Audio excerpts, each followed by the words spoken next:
70s or 80s, but those stories of forgotten people that never get told. And in that way, this work is close to a documentary in that we tell the stories of people whose stories never get told. And one of the reasons why I'm super proud to work on the Restorative Detroit project is that, we talk about, and you can make the parallels to Durham as well. I mean, we talk about cities being on the verge of they're making a comeback, they're having a resurgence. And what people are talking about are like jobs and how many white people live in the city. When the real resurgence that's happening is coming from the people themselves. Yeah, and a lot of times the resurgence is actually, the real resurgence isn't even covered in my mind, because I do agree with you that a lot of times, whether it's Durham, whether it's Raleigh, whether it's parts of New York and New Jersey, whether it's even out west and everything, a lot of it is around gentrification and things of that nature. But then you have this tremendous cultural community that is coming out of there that is doing a lot of very positive, message-oriented kind of developing their storyline. I'm even thinking about one of our past guests, Maria Isa, who's using her Puerto Rican heritage to talk about both the issue of Puerto Rican independence, but doing it through rap, and she's doing that out of Minneapolis. So I think that we're seeing a lot of the conversation that should be focused on isn't necessarily the one that is the ones that's getting the most limelight, because you're right, the limelight is around the growth and the fact that there are more certain cultures that are coming in downtown, and the prices. And yes, the prices are astronomical, but they're not astronomical compared to other places. But definitely that becomes the narrative versus what should probably be the real narrative, which, like you said, is a lot of the creative juices that are coming out here and creating just some amazing works that, because of the digital world, are getting to be known more throughout the whole world and not just in their local pockets. Because in my mind, I think we're almost in the age of another Renaissance, whether that's a Harlem Renaissance, whether that's some of the other great historical Renaissances. It seems that we're in the age of a new Renaissance. Oh, I absolutely agree. I mean, it's been a joy to meet the people that I have in Detroit. And Cassie and I were filming, and we're like, we can't believe there's no one else in this space. I mean, hopefully I won't be running my big mouth and people will be like, oh, I need to go to Detroit. But seriously, I mean, this wonderful couple, Bishop and Valerie Russell, and they get up every morning at 5:30 a.m. They drive across town, and they patrol the streets to make sure kids get to school okay and safely and without incident. And then in the afternoons, they drive back to that same neighborhood to make sure that kids get home from school safely. They don't have any kids. I mean, their kids are grown. They have their own lives. They have grandkids. But none of their family lives in this neighborhood. But because they care, because they have love in their hearts, they do this. And they don't complain, and they don't make a big deal of it. They just do it because it's an extension of their love and their faith. And I find that amazing. And I feel so grateful and so thankful that I get to help share their story with the world. Yeah, this is definitely an amazing story that needs to be told. And, a lot of times we focus on the negative things that have happened in Detroit, whether that's the closing of or the decline of the automobile industry, or some of the things that were going on with the water supply in Michigan and things of that nature. But there's so many great stories that come out of Detroit. I mean, one of the leading promoters of music here in Durham is actually connected to Detroit, because his family are the folks that now run what is called the Aretha Franklin Park, what was at that time the Shane Park Amphitheater. But Suleiman was definitely, if there's a African-American show in Durham, he's probably the one that's bringing it to town, and he's now the one that's running Art of Cool, because he took that over from Sicily. So there's definitely that kind of Detroit to Durham kind of connection that we see some of the positive news, but it's not always covered. And even Mr. Bushman, I believe he's got some Detroit ties, and he's doing some of the urban development in Durham. He's doing it around the Anger Street area. So a lot of times those stories are not the stories that get covered enough. Definitely. And we need to do more work in supporting those stories. I mean, there's enough people like to spread the bad stuff that happens on social media, but we need to uplift the positive stories. And I could go on and on with more stories about the wonderful people that I've met. It's not to whitewash everything and say that there's no crime or there's no bad things that happen, but there is more good than bad. And there, whether it's Detroit or Durham or Southeast Raleigh or wherever, there are concerned citizens, and they are doing their best day to day to make their communities better. And I think that's what we need to be focused on.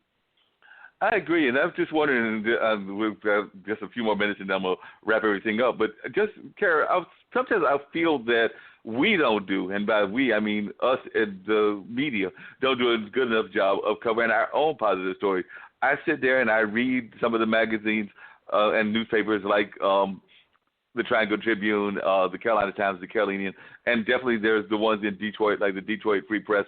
And I sometimes think that we get too caught up in reporting the same thing that what they call mainstream press does. And there's tons of people that are doing great things that I don't even know that we do a good enough job of covering. So that's one of the things we try to do in this podcast is highlight some of the more positive stories that are out there, because sometimes I think that we get too caught up in keeping up with the Joneses to some degree. So, yes, we talk about the bad things that are happening in our community and don't necessarily go out to, say, a Glaxo or a Cree and find a brother that's actually working as a major scientist discovering stuff that would be a positive story for our youth. But we don't even do a good job of covering that in our own community.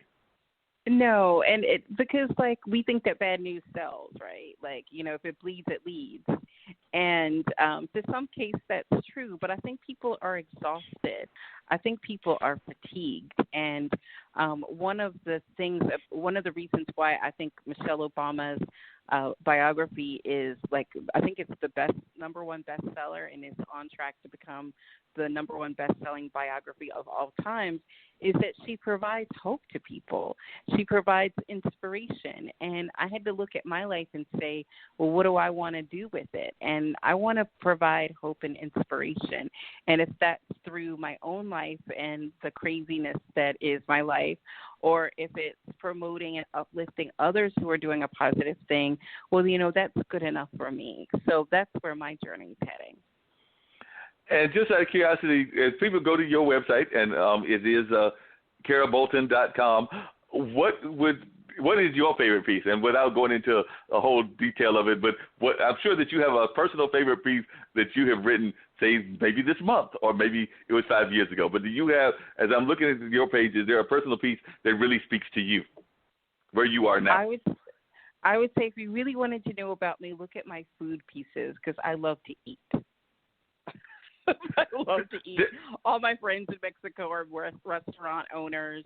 I love food. So anything about food is probably where you'll find my heart. And is there a number one restaurant? I know we're running out of time shortly, but if somebody was to happen to get to Mexico, I need to do some traveling. That's something I've not done nearly enough of. I did go on my first cruise, not this past Christmas, but the Christmas before, but I do want to do some more traveling. But if somebody was to come to Mexico, is there like a restaurant that you absolutely, particularly where you are, that you absolutely must go to? I cannot say that answer on air because my friends will stab me. So I will just say there are a menu of restaurants, and I'd be happy to tell people about them. And if folks wanted to reach out to you by email to learn about these wonderful restaurants privately, how would they reach out to you since you don't want to tell us publicly? No. When your friends are restaurant owners, they'd be like, well, why didn't you say my restaurant? So, but people can reach me at they can actually reach me on Facebook, which is Kerra Bolton, Bolton. I'm on LinkedIn. I'm on Instagram. So I have like tons of photos of the restaurants where I go. So they can find out the restaurants and they can just sit there and be jealous of all this fine food that you're eating in Mexico. I'm already looking at some of the pictures and I'm sitting there going like, tag on it. I'm sitting here thinking about going to Chipotle, and that's not real Mexican food once I get done with this show. I love Chipotle. I absolutely love Chipotle. So, but yes, they can check me out on Instagram. I'm on Facebook. I'm on Twitter. I'm on LinkedIn. I'm really super easy to find.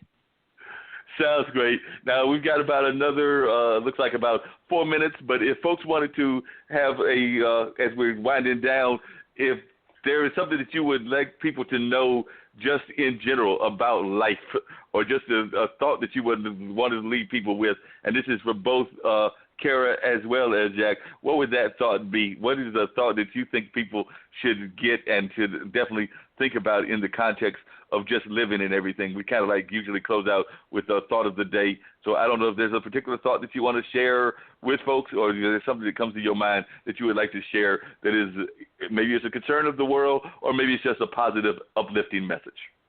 I'll start with Kerra first. Oh, okay. I guess I would say just be open to surprise. I was in Raleigh 4 years ago, and if someone said you would be living in the Mexican jungles, writing for CNN, shooting documentaries, eating great food, I would have never believed them. But I allowed myself to be open to what life was inviting me to do, and I listened to my own voice and not the voices of others who were telling me what I should and shouldn't be doing. And I also think to have faith, because in the end, it all works out. And if it's not working out, it's not the end. That's very true. And what about you, Jack? Any parting thoughts or words of wisdom that you would share with people just based on your own life and just the ways that you have lived it? You're going through different things in your life with the book, and sounds like you've got a new relationship going on. So what are some of the things that you would share? I would like to build on what Kerra said, and to build on this positivity, to use this opportunity of the inflection of our culture and our technology to get focused on what your mission is, what you do that makes you different and unique, and how you contribute, and to focus on creating and delivering that will make the place better for ourselves and for everyone around us. Doing things differently isn't always better, but better is always different. That's very true. And I like what Kerra said earlier, and it's something that I've talked about on this show many times, which is that too often we do listen to the naysayers, and oftentimes those naysayers will just have us kill our dreams. I know that I have actually probably had opportunities to advance in careers and do different other kinds of things that I either turned down because of listening to naysayers or listening to the inner naysayer. Because sometimes we'll also have inner conversations with ourselves where we'll sit there saying, like, I can't do it, I can't apply for that job, I can't get it, and then we turn around and the job's already gone by. We missed the deadline, and then we're sitting there kicking ourselves because we didn't actually follow through on the action the way that we should have. So we probably definitely got to stop that kind of conversation where we're stopping and listening too much to both the external naysayers and the internal naysayers. Dean, what you got to say? Well, it's been an interesting conversation tonight. We thank everyone for joining us tonight, and before I say my closeout part, who we got next week? Well, next week we've actually got some folks that have written a book that is very interesting. It kind of comes along with the concept of changing our images and changing the way that we create our images. We've got some children's book authors that are of the Muslim faith. At least one of them is. They're trying to address the images that are out there for both Muslims that live in America, so I guess those would be considered American Muslims, as well as African-American youth. So, a lot of times I grew up listening to and reading books like Curious George and Dr. Seuss and things of that nature, but there weren't always books that were addressed to us, or if they were kind of stereotypical. Of course, we always remember books like the Brer Rabbit kind of books and things of that nature that can be very stereotypical. So it sounds to me that they are trying to conquer that by creating more positive images for our kids, whether they are of the Muslim descent, because I do believe that at least one of the publishers is Muslim. I'm not sure if both of them are. I'll do a little bit more research and find that out, and definitely some of what's going on in our African-American community. So we've got a lot of those issues going on in our community, so it'll be good to hear what they've got to say. Yeah, yes, indeed. It'll be another great show. I do want to say condolences to the family of Nipsey Hussle, who unfortunately lost his life yesterday at 33 years old. So, prayers out to his family.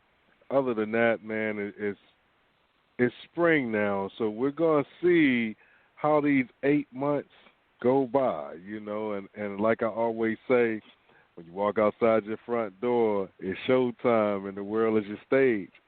Just make sure that people are not watching the rehearsal. So with that being said, it's a six-man Dean Geronimo out for this week. Y'all have an outstanding week, man. Definitely. Have a great week, and we look forward to seeing you next week with another outstanding show. And until then, take it easy. And don't forget, you can check the show tomorrow on Skyhawk Radio between the hours of, is it 2 and 4, Dean? It's 2 and 4. Yes, it is.